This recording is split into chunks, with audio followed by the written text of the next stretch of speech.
have to tell you something. Don't let this get around. I got waxed. See, I'm a very hirsute fellow, so much so that my chest and my back are sort of like a hair suit.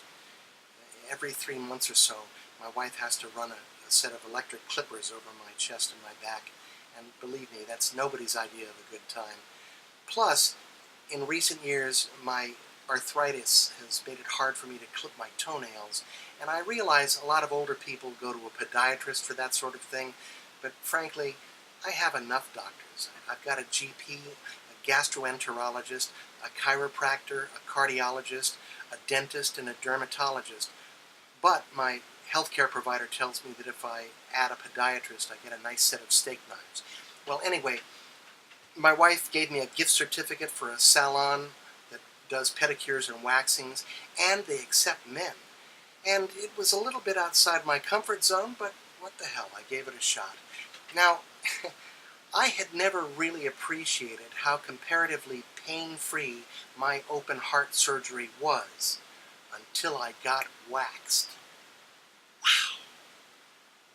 And if waxing my back was sort of like getting a filling, waxing my front was like getting a root canal without Novocaine.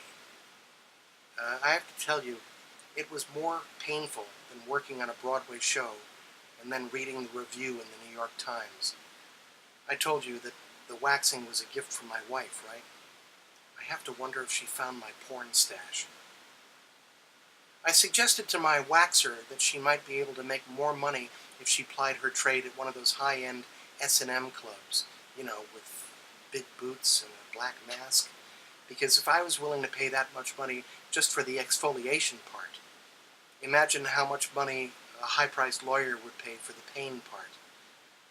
When I was a little boy and I would go to the pediatrician for a shot, he would give me a lollipop for being such a brave soldier.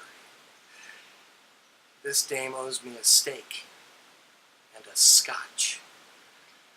My technician said that while they're getting waxed, most women talk about the men in their lives and they complain a lot.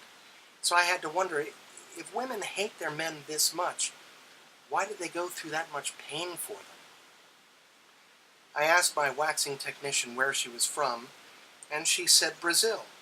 So if you're wondering, I suppose, yeah, you could say I got a Brazilian.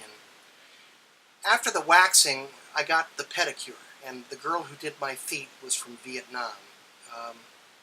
I really wanted to let her know that I have been repaid for the pain that my country caused her country by having body hair yanked out by the roots. Before this experience, the closest thing to a pedicure I had ever gotten was a shoe shine, so I was sort of relieved when she didn't slather Shinola on my feet and then buff me. My feet were very ticklish, so to take my mind off of what was happening, I listened in on the women at the nail bar who were getting manicures.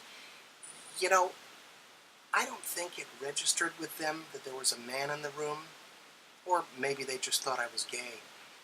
My wife likes to say that I was metrosexual before there was a word for it. I have to say, after a waxing and a pedicure, I felt more gay than I felt when I was a choreographer in San Francisco. Anyway, the women were talking about boob jobs and ex-husbands and alimony and revenge. And I suppose this all makes sense, but it seemed a little cliche. You know, I would have found it more interesting if instead they had talked about auto transmissions and hardware stores and NASCAR. Anyway, the last thing my pedicurist did before I left was she used a rasp on the soles of my feet.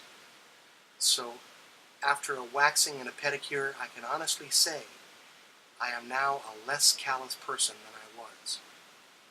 But only from the knees down.